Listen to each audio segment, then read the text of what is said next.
গ্যাসের জ্বালায় গ্যাস নাই আমাদের, আজকে গ্যাস নাই, তাই আমাদের বাইরে থেকে এনে খাচ্ছি।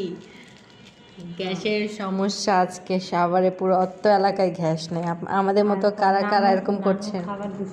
আর এই যে খাবার সব পার্সেল চলে এসেছে বাসায়। এটা ভাত, এটা তরকারি, এটা তরকারি, এটা তরকারি, এটা ভাজি, এগুলো সব পার্সেল চলে এসেছে আজকে আমাদের বাসায়। আমরা আজকে রান্না করি নাই তো কি হয়েছে, আমরা বাইরেই খেয়েছি, মানুষ আমাদের খাওয়াইছে। এটা হচ্ছে ভালোবাসা, ভালোবাসা। গরুর মাথার মাংস। আর এটা এটা পাঁচমিশালি শাক ভাজি। আর এটা কচুলতি মাছের মাথা। মাছের মাথা। আর এটা হচ্ছে শিং মাছ বোনা। শিং মাছ বোনা। এগুলাই হচ্ছে আজকে আমাদের আরেকজনের বাসার থেকে খাবার। শাশুড়ি পাঠাইছে। আর এগুলো আমরা খাচ্ছি।